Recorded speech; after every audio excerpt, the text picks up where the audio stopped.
Welcome to the Chemdham YouTube channel.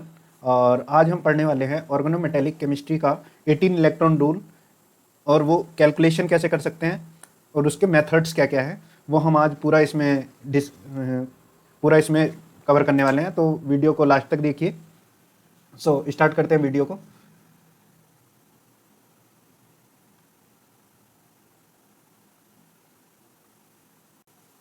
Organometallic compound का size थोड़ा बड़ा कर लेते हैं।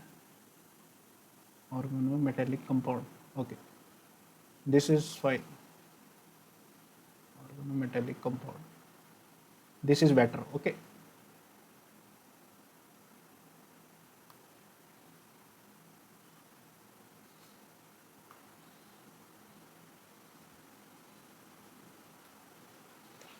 Eighteen electron rule.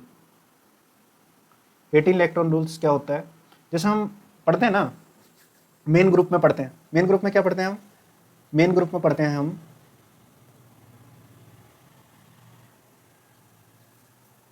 Octet rule की बात करते हैं। मेन ग्रुप में क्या होता है? 8 इलेक्ट्रॉन रूल या ऑक्टेट रूल। ऑक्टेट रूल की बात करते हैं। उसमें क्या होता है कि 8 इलेक्ट्रॉन वैलेंस सेल के अंदर होना चाहिए। 8 इलेक्ट्रॉन रूल भी बोलते हैं इसको, ठीक है। वैलेंस सेल में 8 इलेक्ट्रॉन होने चाहिए, तो वो हमारा कंपाउंड क्या होता है? स्टेबल होता है। सिमिलरली जो डी ब्लॉक एलिमेंट्स हैं, D block elements follow 18 electron rule, okay. और ये क्या है? गिवन बाय किसने किया था? Given by Sidgwick.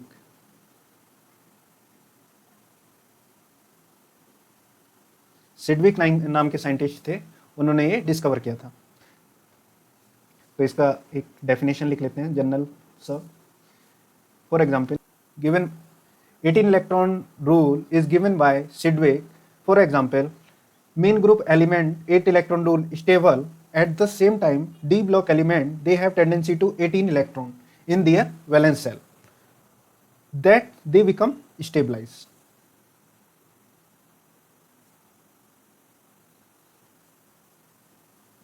Electron rule stable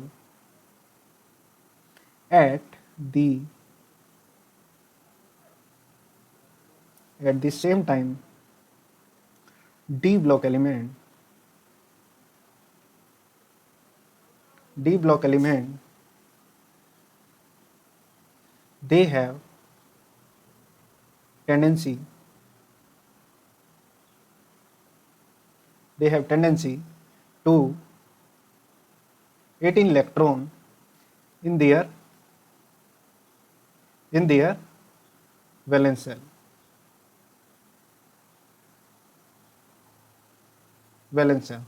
That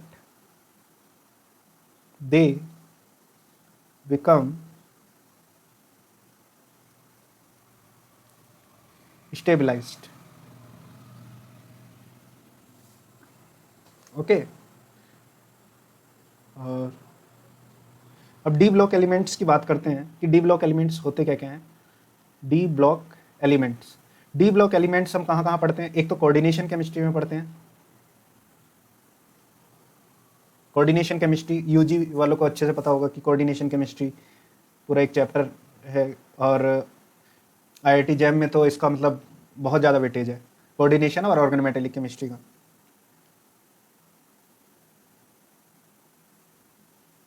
coordination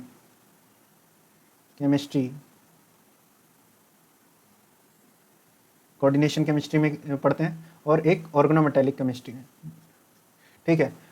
coordination chemistry में हम क्या पढ़ते हैं? कोऑर्डिनेशन कंपाउंड्स के बारे में पढ़ते हैं। Coordination compounds. और ऑर्गेनोमेटेलिक केमिस्ट्री में क्या पढ़ते हैं? Organometallic compound, organometallic compounds, okay. तो जो ऑर्गेनोमेटेलिक कंपाउंड है, कोऑर्डिनेशन कंपाउंड्स में क्या पढ़ते हैं? कोऑर्डिनेशन कंपाउंड में हम पढ़ते हैं effective atomic number or effective atomic number rule, and here according to effective atomic number, here we consider all electrons. Okay, but organometallic compounds में क्या करते हैं, ये गवर्न बाय होता है 18 electron rule.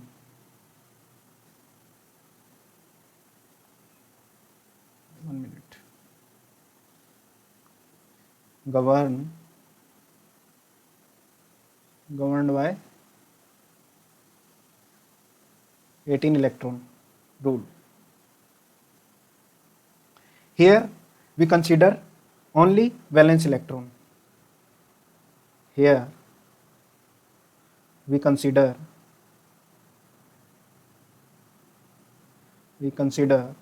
only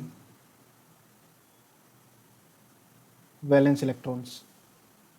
okay, effective atomic number में आपको क्या पता होना चाहिए उसका, या तो एटॉमिक नंबर पता होना चाहिए जिससे आप उसके इलेक्ट्रॉन्स को काउंट कर सकें। इसमें क्या है, लास्ट के वैलेंस सेल इलेक्ट्रॉन पता होना होगा तो आप इजीली 18 इलेक्ट्रॉन रूल्स के अकॉर्डिंग फाइंड आउट कर सकते हैं।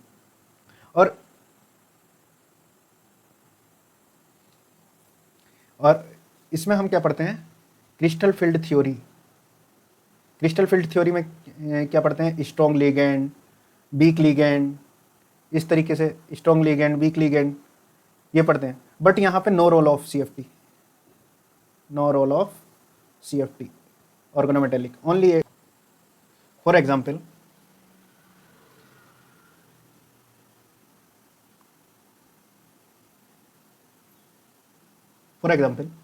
NiCO4। NiCO4 में जो according to effective atomic number 28 Ni और 8 इलेक्ट्रॉन CO के 36 इलेक्ट्रॉन होते हैं। Effect according to effective atomic number क्या होता है, total electron equal to nearest noble gas configuration, nearest noble gas, nearest NERST, nearest noble gas. जो total electron हो वो हमारे नियरेस्ट नोबल गैस के अकॉर्डिंग होना चाहिए। जैसे 36 किसका होता है, क्रिप्टॉन का। बट NiCO4 जब हम 18 इलेक्ट्रॉन की बेस पर निकालेंगे तो Ni का क्या होता है, Ni के 10 electron plus 8 electron is equal to 18 electron. Okay, this is the difference between effective atomic number and 18 electron rule. हम ये 10 इलेक्ट्रॉन्स कैसे निकाल रहे हैं, ये वैलेंस इलेक्ट्रॉन्स हैं। वैलेंस इलेक्ट्रॉन्स क्या होते हैं, 2 मिनट वीडियो को पॉज करके सोचिए क्या होता है वैलेंस इलेक्ट्रॉन। हम सोचते हैं कि बाहर के शेल के इलेक्ट्रॉन्स ही वैलेंस इलेक्ट्रॉन होते हैं। जनरली हम सोचते हैं कि बाहर के जो शेल में इलेक्ट्रॉन्स हैं वही हमारे जो है वैलेंस इलेक्ट्रॉन है, बट दिस इज रॉन्ग। जो लास्ट सेल में वैलेंस इलेक्ट्रॉन का मतलब होता है कि वो बॉन्डिंग, वैलेंस सेल इलेक्ट्रॉन्स का मतलब होता है जो कि हमारे बॉन्डिंग में पार्टिसिपेट कर रहे हों, वही हमारे वैलेंस इलेक्ट्रॉन में कंसीडर करते हैं, ना कि जो हमारे आउटर मोस्ट ऑर्बिटल्स में इलेक्ट्रॉन होते हैं। हमेशा ये नहीं बोल सकते हैं कि हम जो बाहर के सेल के इलेक्ट्रॉन्स हैं वही हमारे वैलेंस इलेक्ट्रॉन्स हैं। This is wrong. So right क्या है, जो electron which participate in bonding,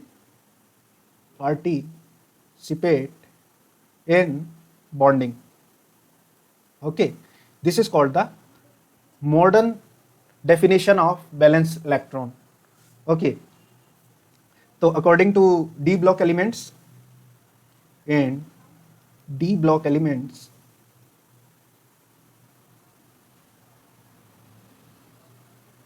n-1 की पावर dx इंटू NSY, जो ये हमारा लास्ट इलेक्ट्रॉन है। अगर हम डी ब्लॉक के एलिमेंट्स का इलेक्ट्रॉनिक कॉन्फ़िगरेशन निकालेंगे तो इस टाइप से कुछ हमारा लास्ट 2 सेल्स आएंगे। इसमें हमारा जो x है और y है वो इलेक्ट्रॉन का नंबर है। So x plus y are the valence electron. अब डी ब्लॉक की बात किया है तो डी ब्लॉक को हम समझते हैं कि डी ब्लॉक में क्या क्या आते हैं। तो हम एक हल्का सा टेबल बना लेते हैं जो कि डी ब्लॉक एलिमेंट्स, जैसे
ये डी ब्लॉक एलिमेंट्स हैं।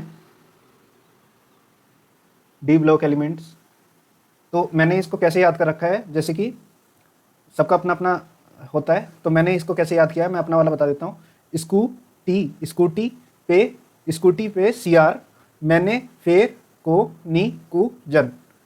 इसी तरीके से सेकंड लाइन मैंने याद कर रखी है, यारी जरा निभाना, मौत तक रुकावट राह में ना पड़े आग में कूद जाना, ला हफ ता डब्लू रे उससे इधर पिटाई और होगी। ओके, ये 3 लाइन है और इसका अगर हम एटॉमिक नंबर लिखें तो ये 21, 22, 23, 24, 25, 26, 27, 28, 29, 30। इसके बाद 9 से स्टार्ट होता है, 39, 40 से लिख के 40, 41, 42, 43, 44, 45, 46, 47, लास्ट में 48। फिर इसके बाद यहाँ से स्टार्ट होता है, ये याद रखने वाली है, 57 and 72, 57 and 72।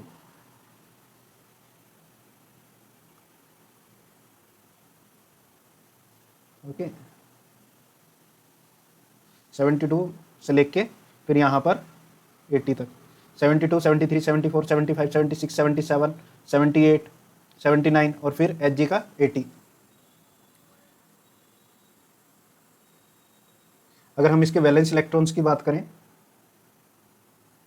X plus Y जो हमने यहाँ पर देखा था, इलेक्ट्रॉन्स की बात करें,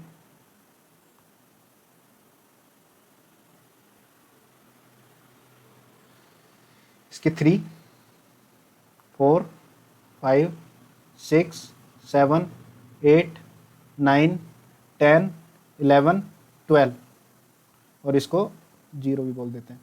ठीक है, इलेक्ट्रॉन हो गए, इनको हम क्या बोलते हैं, वैलेंस इलेक्ट्रॉन। ठीक है, अब हम ये समझते हैं कि जो हमारा कोऑर्डिनेशन कंपाउंड है और जो ऑर्गेनोमेटेलिक कंपाउंड है, बॉन्डिंग में क्या डिफरेंस है according to coordination compound. Coordination compound, detail में तो हम कोऑर्डिनेशन में ही समझेंगे, लेकिन यहां पर मेन पॉइंट बता देता हूं मैं कि क्या डिफरेंस है। जो ऑर्गेनोमेटेलिक कंपाउंड्स होते हैं उसमें हम सीधे एमओटी लगाते हैं। एमओटी मतलब मॉलिक्यूलर ऑर्बिटल थ्योरी। बट यहां पर क्या करते हैं हम, BVT, valence bond theory, CFT, crystal field theory, ये लगाते हैं। और जब हम इसमें बात करते हैं ना लिगेंड्स की कोऑर्डिनेशंस में, तो लिगेंड्स की बात करते हैं तो 2 तरीके के लिगेंड्स होते हैं, वीक लिगेंड्स और स्ट्रॉन्ग लिगेंड्स। ओके, तो वीक लिगेंड्स और स्ट्रॉन्ग लिगेंड्स का मतलब है कि इसमें जो हम कंसीडर करते हैं वो डेल्टा वैल्यू को कंसीडर करते हैं, डेल्टा वैल्यू हम कंसीडर करते हैं। बट यहाँ पे क्या है, डेल्टा वैल्यू का मतलब हो गया जो हम क्रिस्टल फील्ड थ्योरी में पढ़ते हैं। बट यहाँ पे no role of CFT here, no role of CFT crystal field theory, direct MOT लगाओ और अपना जो है MOT को फॉलो करेंगे। ओके, जो मेटल और कार्बन जो होता है वो स्ट्रॉन्ग फील्ड की तरह काम करता है। तो यहाँ पे हम हमेशा हमेशा हमेशा पेयरिंग कराएंगे, X+Y इलेक्ट्रॉन्स क्या होंगे, हमारे वैलेंस इलेक्ट्रॉन होंगे, और यही हमारा जो है हमारा मतलब MOT करके हम ऑलवेज पेयरिंग कराएंगे। किसमें? ऑर्गेनोमेटेलिक कंपाउंड्स में ऑलवेज पेयरिंग। इसके बाद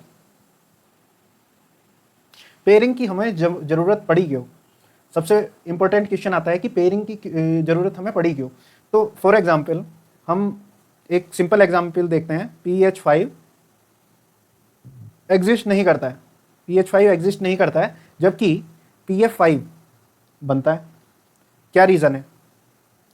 तो हम अगर देखा जाए तो P का इलेक्ट्रॉनिक कॉन्फ़िगरेशन, P मतलब phosphorus, 3s2 3p3, last elect 3s and 3p।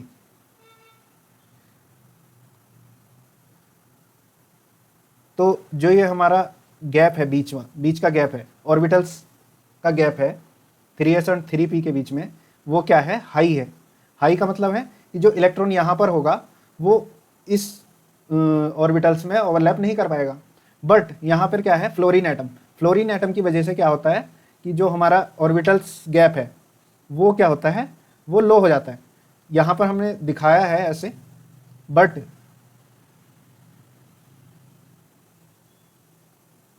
यहाँ पर हमारा एनर्जी गैप क्या है? ज़्यादा है। यहाँ पे अगर देखा जाए तो ऑर्बिटल्स में ये 3p और ये 3s, ये जो एनर्जी गैप है वो हमारा PH5 के केस में एनर्जी गैप हाई है, तो जिससे हमारा इलेक्ट्रॉन एक्साइट नहीं हो पाता है, तो बॉन्ड फॉर्म नहीं होता है। लेकिन यहाँ पे क्या है? एनर्जी गैप लो है। लो किसकी वजह से? फ्लोरीन एटम क्या है? More electronegative. और मोर इलेक्ट्रोनिगेटिव का मतलब है कि जो ये ऑर्बिटल्स है वो नीचे की साइड में आ जाएगा। ये हम बॉन्डिंग में पढ़ाएंगे बहुत अच्छे से। तो फॉस्फोरस की इलेक्ट्रोनिगेटिविटी 2.1 और हाइड्रोजन की भी ऑलमोस्ट इलेक्ट्रोनिगेटिविटी 2.1, और यहाँ पर फॉस्फोरस की इलेक्ट्रोनिगेटिविटी 2.1 और फ्लोरीन की electronegativity 4 point something, exactly 4 point something, yes, according to orbital contraction theory. Orbital contraction theory में हम इसको बहुत अच्छे से बताएंगे। दूसरा एग्जाम्पल लेते हैं हम अब NiCO4। Ni में क्या है? Ni का अगर इलेक्ट्रॉनिक कॉन्फ़िगरेशन देखें हम 3d8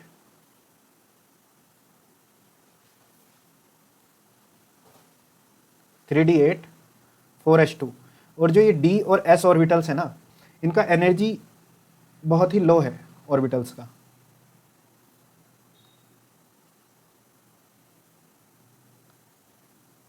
एनर्जी लो, ठीक है।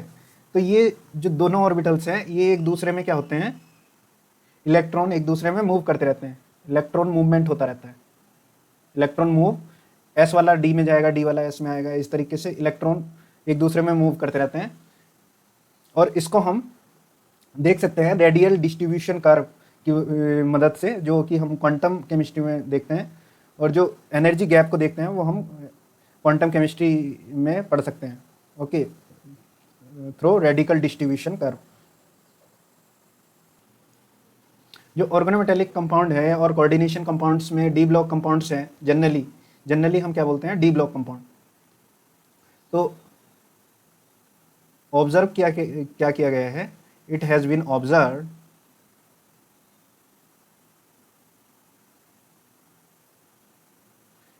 ऑब्जर्व्ड जो मैक्सिमम कंपाउंड है ना, मैक्सिमम कंपाउंड आर ऑक्टाहेड्रल से, maximum compounds complex are octahedral 90%। ये कोऑर्डिनेशन प्लस ऑर्गेनोमेटेलिक दोनों को मिला के हैं, ठीक है। Number of compound in particular structure जो है, अगर हम देखें, बात करें हम इसकी 4D block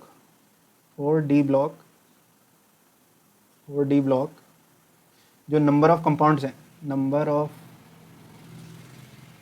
compounds in particular structure,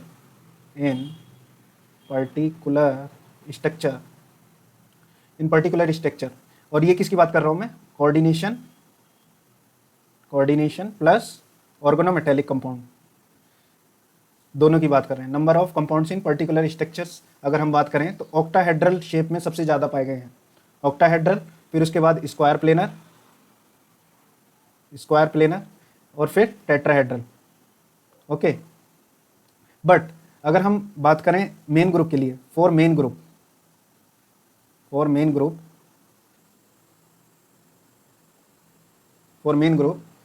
तो जो हमारा जो number of compounds in particular structure है वो किस शेप में पाए जाते हैं, सबसे ज़्यादा टेट्राहेड्रल, क्योंकि हम देखा है कि मेन ग्रुप में ऑक्टेट रूल फॉलो होता है, तो ऑक्टेट रूल टेट्राहेड्रल को ज़्यादा फॉलो करता है, फिर उसके बाद ऑक्टाहेड्रल, फिर उसके बाद square planar.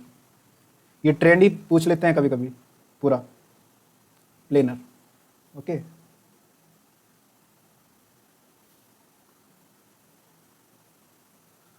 Tetrahedral, then octahedral and square planar.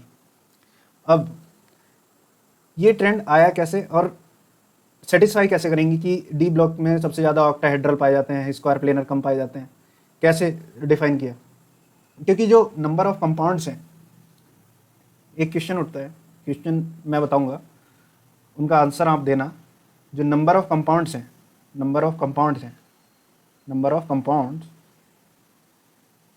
Octahedral, square planar and tetrahedral, ठीक है। ये हमने कहा है कि number of compound in particular structure जो होगा वो ये होगा फॉर डी ब्लॉक, ठीक है। लेकिन हम पढ़ते क्या है, ऑक्टाहेड्रल डेल्टा वैल्यू जो होती है वो स्क्वायर प्लेनर, ठीक, एंड देन टेट्राहेड्रल। जो क्रिस्टल फील्ड स्टेबलाइजेशन एनर्जी होती है वो स्क्वायर प्लेनर की ज़्यादा होती है according to crystal field theory. जो स्क्वायर प्लेनर की जो क्रिस्टल फील्ड स्टेबलाइजेशन एनर्जी, मतलब क्रिस्टल फील्ड स्टेबलाइजेशन एनर्जी क्या है, स्टेबल हो रहा है कंपाउंड। अगर मान लो स्क्वायर प्लेनर में कंपाउंड ज़्यादा स्टेबल है, तो जो ये ट्रेंड है वो हमारा कैसा होना चाहिए था, square planar then octahedral and then tetrahedral according, okay. But ये क्या होना चाहिए, जो कंपाउंड हमें मिल रहे हैं प्रॉपर ज्योमेट्री में वो स्क्वायर प्लेनर में ज़्यादा मिलने चाहिए according to this crystal field stabilization energy, ठीक है। बट हमें ये मिला, तो ऐसा कैसे हुआ, ये क्वेश्चन आ सकता है, माइंड में होना चाहिए। हम अब क्रिस्टल फील्ड स्टेबलाइजेशन एनर्जी क्या होता है, वो थर्मोडाइनेमिकली फिनोमेना होता है, बट हम जो स्टेबिलिटी डिपेंड करती है, stability is directly proportional to CFSE, और जब CFSE अगर हमारी स्क्वायर प्लेनर की ज़्यादा है तो ट्रेंड ये होना चाहिए, but this is wrong, okay.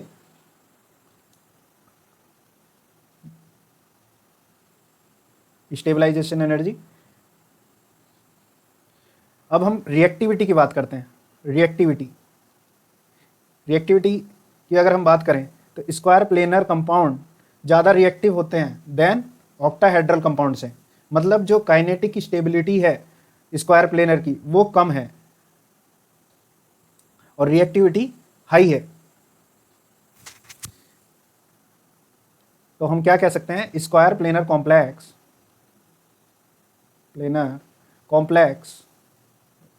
Square planar complex या कंपाउंड बोल देते हैं, COMP, स्क्वायर प्लेनर कंपाउंड लेवाइल और लेवाइल। ठीक है, स्क्वायर प्लेनर कॉम्प्लेक्स अगर लेवाइल होंगे तो ड्यूरिंग प्रिपरेशन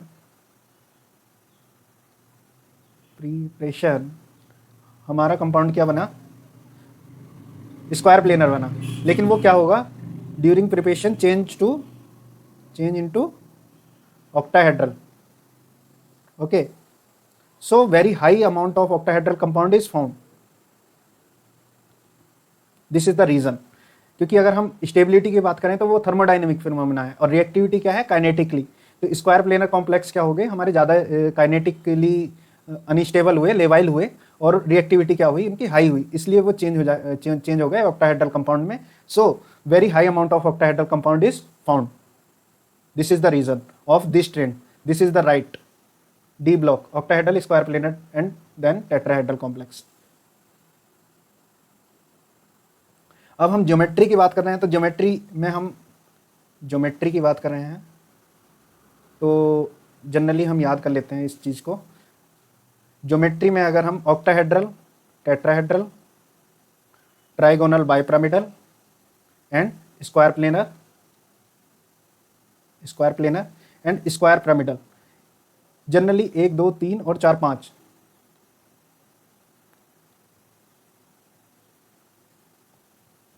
5 तरीके की ज्योमेट्री हम यहाँ पर पढ़ते हैं ऑर्गेनोमेटेलिक कंपाउंड्स में। तो जो ऑक्टाहेड्रल ज्योमेट्री होगी वो 18 इलेक्ट्रॉन को फॉलो करेगी,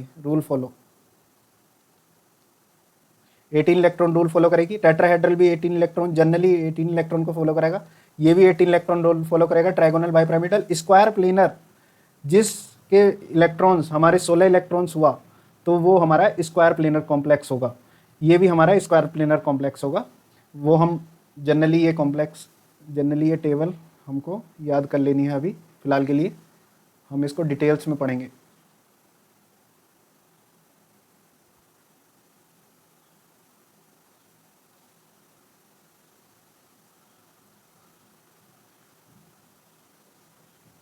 okay, octahedral 18 electron rule, tetrahedral 18 electron rule, trigonal, bipyramidal 18 electron rule, square planar 16 electron और ये भी 16 इलेक्ट्रॉन। और ये सारी बातें किसकी बात हो रही हैं,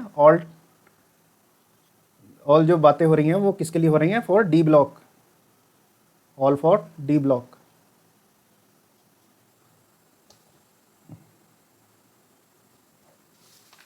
हम ऑर्गेनोमेटेलिक कंपाउंड 18 इलेक्ट्रॉन काफ़ी हो गया।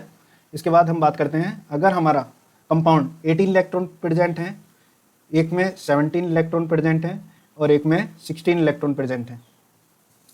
अगर 18 इलेक्ट्रॉन प्रेजेंट हैं तो हम उसको क्या बोलेंगे, ये कंपाउंड हमारे ऑर्गेनोमेटेलिक कंपाउंड्स हमारे क्या हैं, स्टेबल है।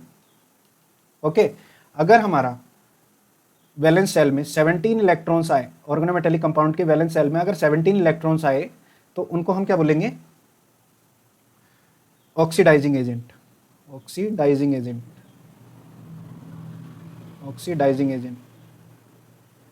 क्यों बोला, क्योंकि जैसे 17 इलेक्ट्रॉन कॉम्प्लेक्स है कोई, वो हमारा क्या करेगा, एक इलेक्ट्रॉन लेके प्लस 1 इलेक्ट्रॉन लेके क्या करेगा, 18 इलेक्ट्रॉन में चेंज हो जाएगा।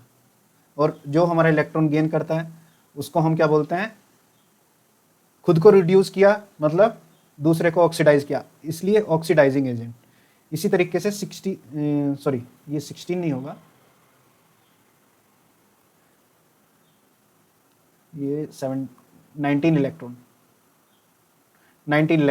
अगर 19 इलेक्ट्रॉन है किसी के अंदर तो वो क्या करेगा, एक इलेक्ट्रॉन दे देगा, एक इलेक्ट्रॉन लूज कर देगा और 18 इलेक्ट्रॉन में चेंज हो जाएगा।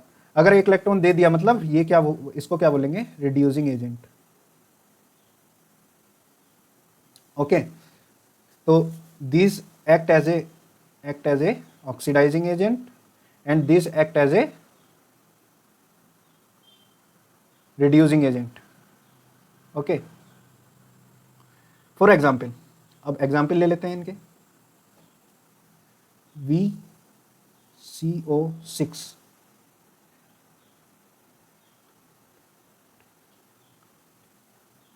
वेनेडियम। वेनेडियम के अंदर क्या है, टोटल वैलेंस इलेक्ट्रॉन अगर हम देखने लगें तो वेनेडियम के अंदर 5 इलेक्ट्रॉन है अकॉर्डिंग टू दिस टेबल जो हमने ये पढ़ाया था। वेनेडियम, यहाँ पर देखो वैलेंस इलेक्ट्रॉन कितने हैं, 5। इनको याद कर लेना, बहुत इंपॉर्टेंट है। और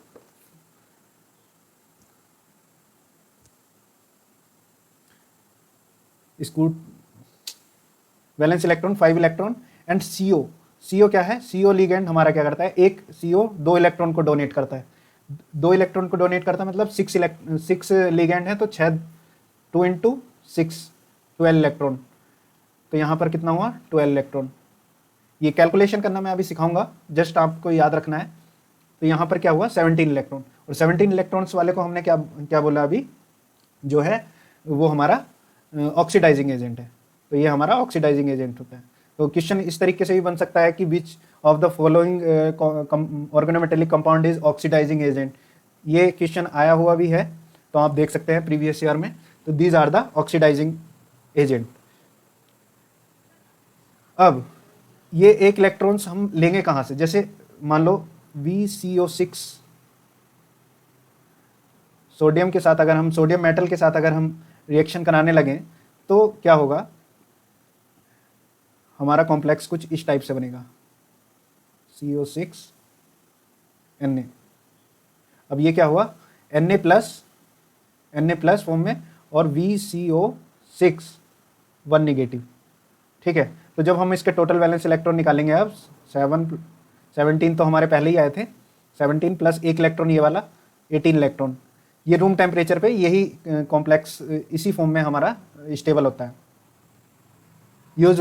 यूजुअली क्या होता है हमारा, at room temperature exist in this form. Room temperature पर क्या हुआ, VCO6 1 नेगेटिव इसी फॉर्म में एग्जिस्ट करता है।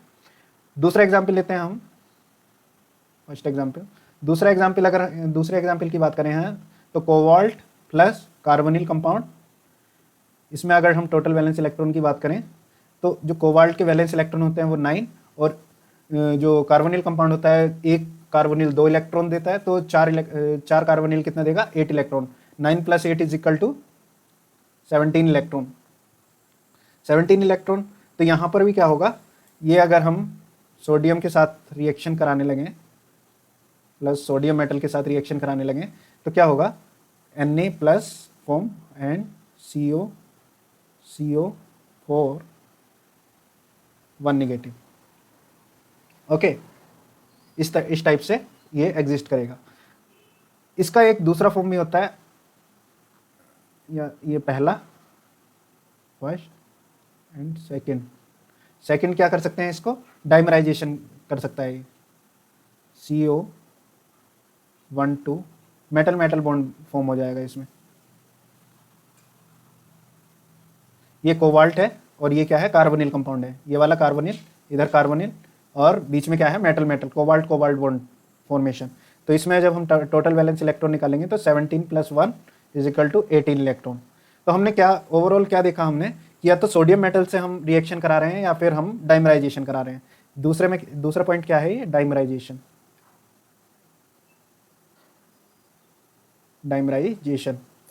ओके,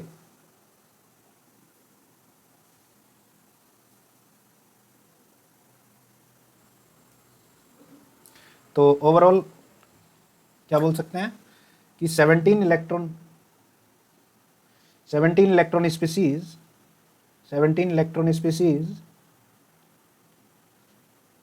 दो तरीके से स्टेबल फॉर्म में आ सकती हैं, या तो वो आइदर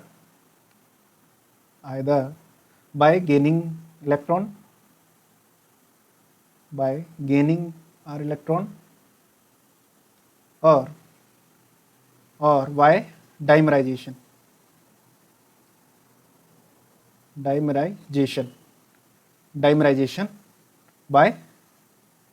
मेटल बॉन्ड। ओके, लेकिन मैंने ये दूसरे एग्जाम्पल्स में ही क्यों बोला, अगर हम इसमें ये कराने लगे वेनेडियम, इसमें अगर देखें तो हमें देखने को मिलता है कि ये 1 2 3 4 5 एंड 6, इसी टाइप से 1 2 3 4 5 एंड 6। अगर हम इसमें बात करने लगें तो यहाँ पर क्या है, वेनेडियम हेक्साकार्बोनिल में ये जो लिगेंड्स हैं वो क्या है, एक्सेस क्राउडिंग हो रहा है। यहाँ पर क्या हो रहा है, एक्सेस क्राउडिंग बहुत ज़्यादा हो गया, एक्सेस क्राउडिंग। ओके, जो इसका डाइमर फॉर्म है ना, वो क्या होगा, डाइमर जो बनेगा वो हाईली अनस्टेबल बनेगा because of excess of crowding.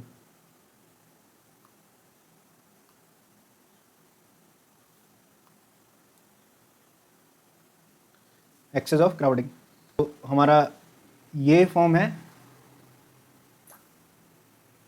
वो हमारा इस फॉर्म में एग्जिस्ट करता है, और जो CO2 CO8 है, मतलब ये डाइमर फॉर्म ऑफ किसका, CO4 का dimer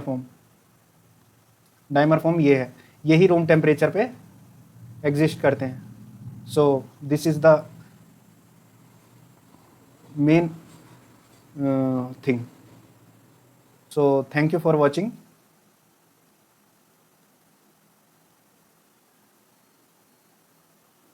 Share the video, like and subscribe. Share and like. So this is very important. Next video में हम क्या देखने वाले हैं, next video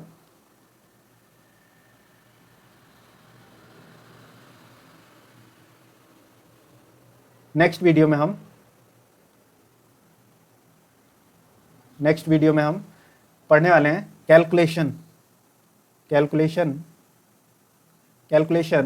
of 18 electron rule.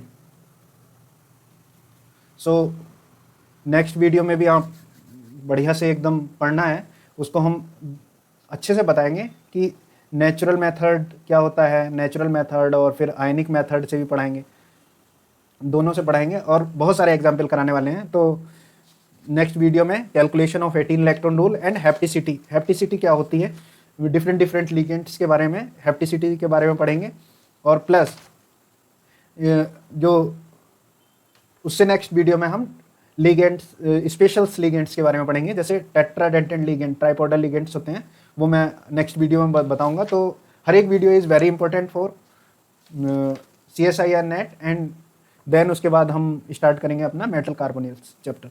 So thanks for watching, और वीडियो को शेयर कीजिए, लाइक कीजिए और दोस्तों के साथ शेयर कीजिए। और ये जो है वीडियो CSIR नेट जून 2023 के लिए बहुत ही इंपॉर्टेंट वीडियो रहने वाला है। मैं गारंटी दे सकता हूँ कि इसमें से 20 नंबर का मैं यहाँ इस टॉपिक से कराऊंगा, और कोऑर्डिनेशन से भी मैं मान लो 7-8 नंबर का आपको कवर कराऊंगा। और जैसे जैसे वीडियो का रेस्पॉन्स अच्छा आएगा तो मैं अपनी टीम से भी बोलूँगा कि इसके लिए मतलब नए नए टॉपिक्स के बारे में सजेशन दीजिए, कमेंट्स दीजिए, और मैं बताऊंगा आपको कि जोन सी भी वीडियो आपको चाहिए तो आप उसको कमेंट्स में लिख सकते हैं। तो थैंक्स फॉर वॉचिंग।